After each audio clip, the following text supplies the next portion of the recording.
on the fertilizer markets, talk about managing through some tough times. As I get to some of those slides, I'm gonna put a little disclaimer out there right now. Do I have it all figured out? Absolutely not. Except Stan, we're Stan Catlett. Actually, Stan, I do got it all figured out. Okay? But no, I don't have it all figured out. And I'm going to talk on some bullet points that are kind of realistic, but I think you all want me to be real. Does anybody argue with that? You want me to stand up here and sugarcoat it, or you want me to be real? Okay. Hang on, Curt. Hey, if anybody else wants to move in, come on in. I mean, there's plenty of seats inside here. And I'm going to talk on our UP Connect app at the end.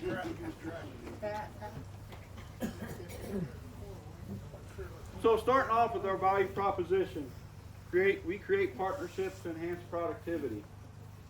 We look at our core values. We are dedicated, we work as a team, and we have a growth mindset. Not only to grow the company, but to help our employees grow as individuals and help each and every one of you grow as individuals as well. Our core strategies, we invest in resources to be more efficient during our time-sensitive seasons. We deliver information and innovation to improve the return on investment of your farm. We build a community of partners committed to our values and our purpose, and we support an adaptive environment. If you're in agriculture, you got to be adaptive, and we all know that. Well, I had to start something off with a little bit of a joke. So a friend of mine, Josh Linville, put this on Twitter the other day, and I found it unfortunately relevant. But grain values are going to continue to be in the toilet. At least input costs will correct, right? Well, unfortunately, not at this time. We send this data out weekly, and it is my hope that all of you are getting that. So a show of hands, who sees this every week? A few of you. So we'll work to improve to increase that. But what you're looking at, folks, is a 5-year comparison or 5-year average of how many bushels of corn it takes at the Chicago Board of Trade price to buy each individual crop nutrient at our price point here locally. So I'm going to start out with UAN. When you look at UAN today, pricing for early fill or for summer prepay has not been announced, but just some numbers based off today's numbers. The high is 132 bushels to buy a ton, the low is 60, and the average is 92. We're still above that 5-year average today at 116. I'll go over some updates on each individual nutrient on the next slide, but when we look at potash is hovering right around the 5-year comparison today. Potash still continues to be not a great buy, but a decent buy compared to the 5-year average. You stretch that out over 7 years, over 10 years, it's still real close to the average, okay? So potash continues to be close to the average. I'm going to skip MAP till the end. When you look at ammonia, 176 bushels to buy a ton is the average, and again, we're right around that average today.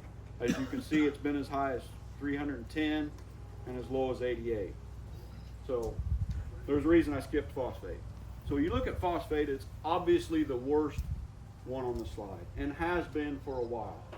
And one thing you're going to notice is the average, with numbers staying high, the average is going to continue to climb. I mean, obviously that makes sense, right? As we stay above the average, it's going to continue to bring that average number higher. Theoretically today, we are at a record high on how many bushels of corn it takes to buy a ton of phosphate. Whether you're looking at DAP, MAP, triple, we are at a record high, 195 versus the average being 150. So, and that average again a year ago was 148. So it's going to continue to climb, unfortunately. Well, I'll do the next slide and I'll ask for questions. You may answer some with this one. Okay, UAN summer fill will be launched on August 11th. It's the first time in my career of 18 years of buying crop nutrients that a fill of any crop nutrient has been announced weeks in advance. We've known this for a couple weeks now, so they're giving us 3 weeks to a month notice that field pricing is coming, the field program is coming. It is anticipated that the price will be higher than last year and supply volumes are low due to increased corn acres. Perfect timing. I'll wait a little bit.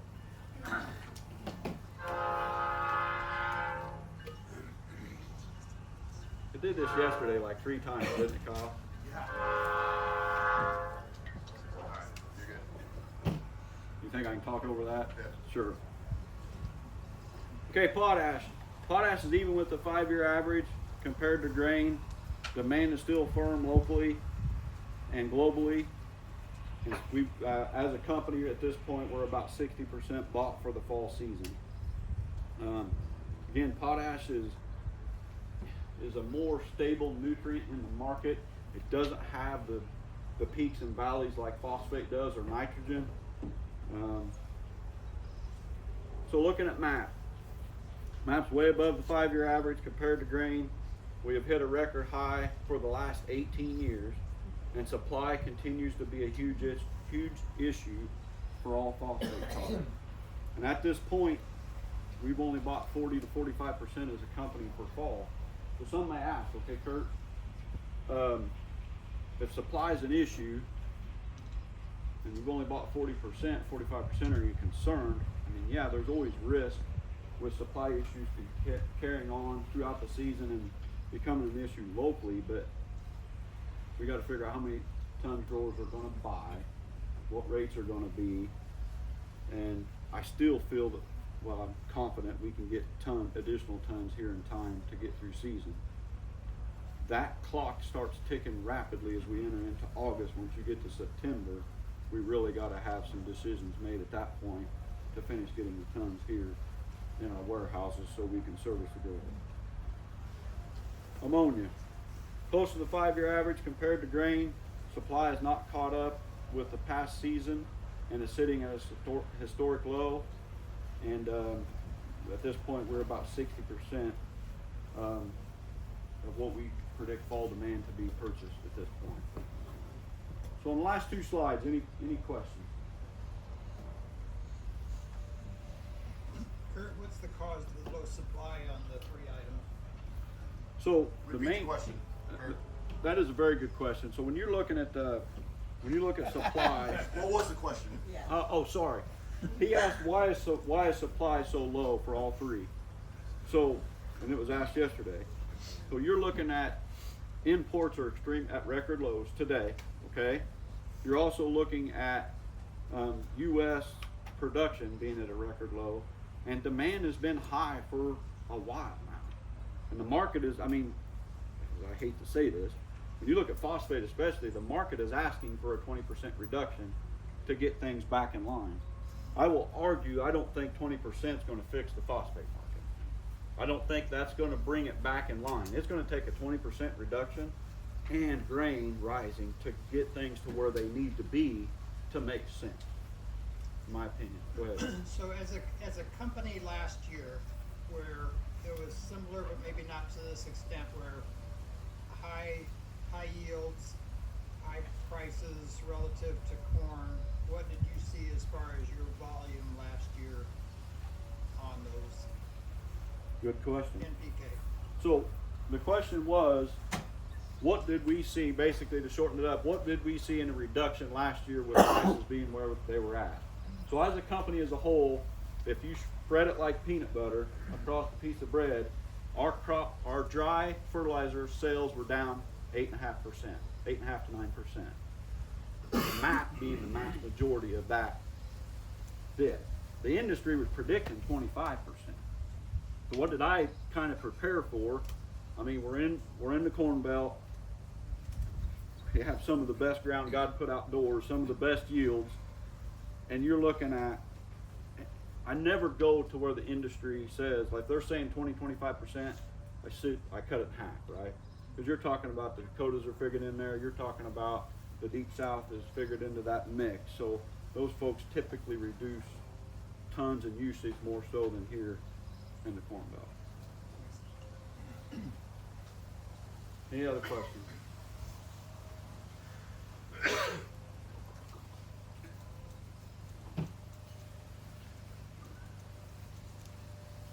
I got two slides here. I mean, first slide is going to be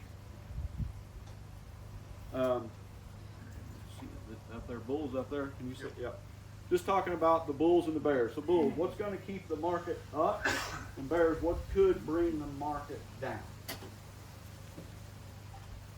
So, low U.S. inventory levels continue to support firm pricing. I mean, we can sit here and really say the inventory of all crop nutrients other than potash is low. That's pretty much what I said there. So, summer fill programs have been met with strong demand. So what that means is when producers and manufacturers launched fill programs, retailers took advantage and bought a firm amount of tons. You look at phosphate, though, most of us did reduce that number, obviously. Ongoing conflict in the Middle East adds geopolitical risk to supply chains. U.S. import tariffs further tighten the domestic supply and the outlook for this upcoming seasons. And I will say, upcoming fall season and spring as well.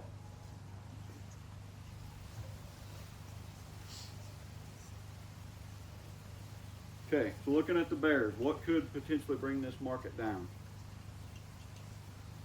There's no bones about it. Farm economic remains challenged, impacting buying power. I mean, let's just face the reality. Demand is probably going to shrink some, so that could be something that helps the market. High interest costs are putting pressure on working capital and input decisions.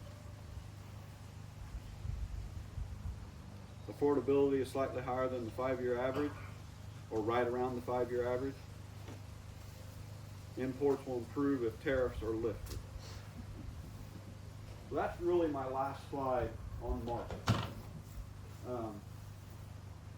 Any questions?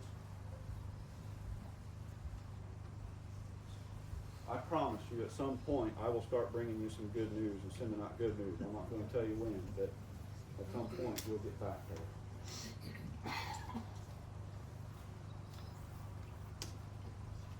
All right. Managing through a tough environment.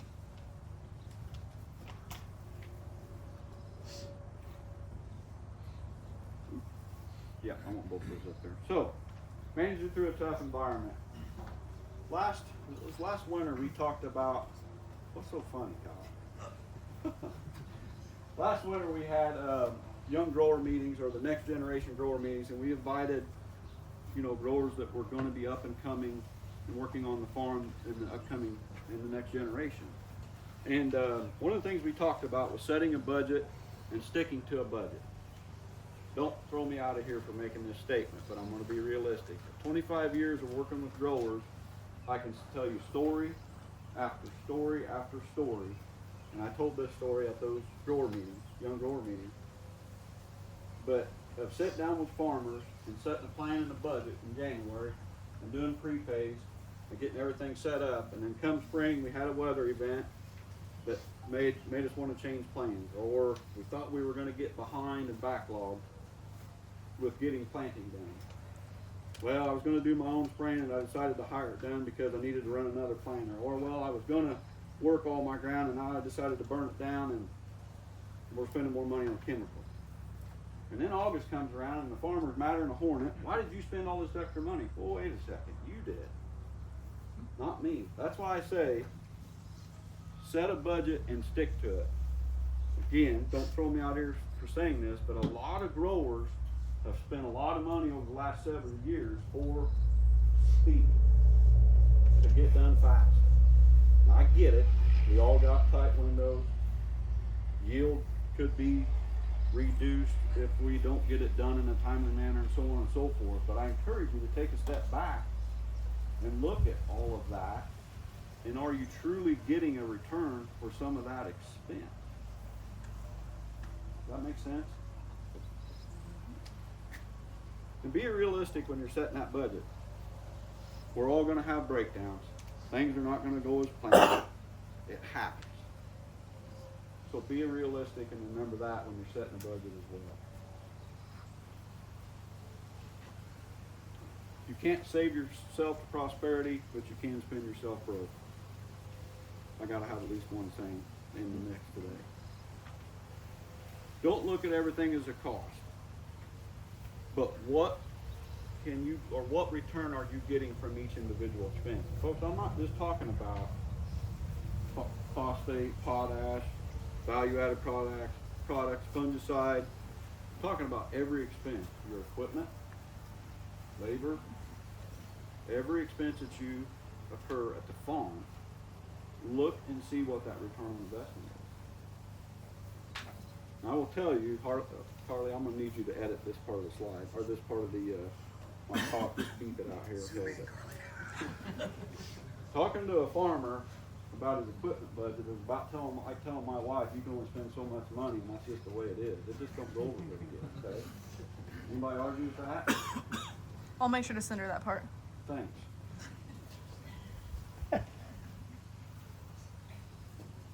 You have to pay attention to what's important. Guys, it's not field work. It's the fun part. But the important piece is not field work. It's marketing. Watching your balance sheet. Set goals. Set goals for the operation. But what's your bottom line? What you want it to be. Be realistic again as well. But look at those numbers. Know what your break-even number is and work with that.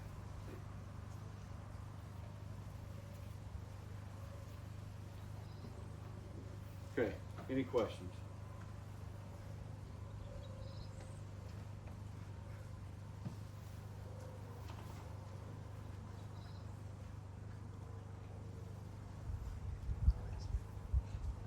All right, change. Only person like change is a kid with a poopy diaper. I did church that up a little bit. Oh, come on.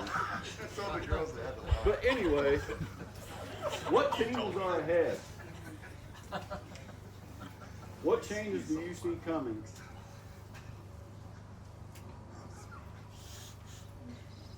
You think there's going to be ground change hands over the next few years? Probably. Are we ready for those changes? One of the questions we asked the young growers at that next generation meeting was, do you have a resume ready to hand a farm manager or in the office of a farm manager in case a farm in your area comes up for rent that a farm manager is managing? There's very few that raise their hand, and I highly encourage you that needs to happen. Those farm managers don't want to work. We had a farm manager speak at that meeting. They said they don't want to have farmers that they have to work with every day. They want to give the farmers that have additional acres, right? But be ready for changes that are coming in the future.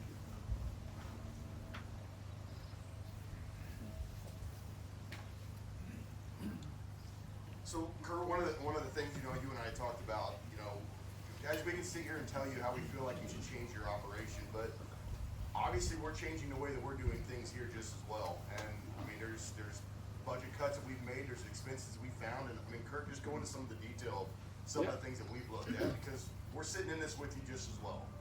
When you look at some of the changes we've made over the last year, it's as simple as this.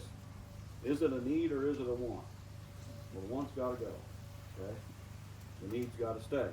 Are we, just like I said earlier in a few other slides, do we have a return on investment from that piece of equipment, head count? And we've done some significant reduction over the last year of the total close to $2 million to try to keep it to where we can keep our margins as low as possible, still make a profit and support the farm. And it's been tough. It ain't easy, trust me. But you got to, not saying that I can predict the future, I can't, that's above my pay grade, but you got to look ahead a little bit. I mean, we knew times were good for a long period of time, so most likely they're going to slim down at some point. We knew that was coming, right? So we started thinking ahead about what changes are farmers going to make, because if you make changes, that impacts us, right? And we need to make changes along with you.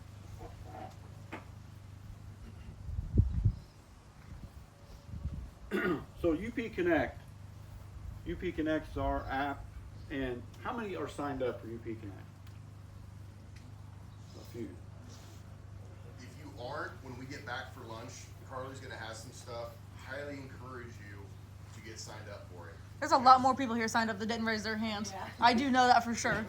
But if you're not, ask Carly, ask Dakota. We'll get you set up. It's worth having it at the touch of your fingertips. For sure. And again, we keep adding to the app. I mean, literally weekly of new products, new look, so on and so forth. But a few features we're adding. We've added the yield estimator that is in there along with the weather stations. And coming soon, we're going to add to where you'll be able to view your CHS Accolade grower financing balance on this app. CHS asked if we would beta test this with Agvend. Agvend's who's helped build our app. And we said yes, absolutely. I'll be honest, the first reason I said yes to that was because if you're on CHS, you will notice that at times their statements are a little hard to read. Well, if they're on our app, my hope is they'll let us dictate what they look like. So that was one of the reasons we wanted to add that feature and was quick to jump on that. But I could sit here and tell stories, and I mean we're adding the ability to be able to pay online, right? I could sit here and tell story after story about checks getting stolen out of mailboxes, washed, and cashed in the thief's name. ACH is just so much safer in today's world than writing checks and putting them in the mailbox. Are we going to dictate how you pay your balance? No, I'm not going to do that. But we want you to have the option.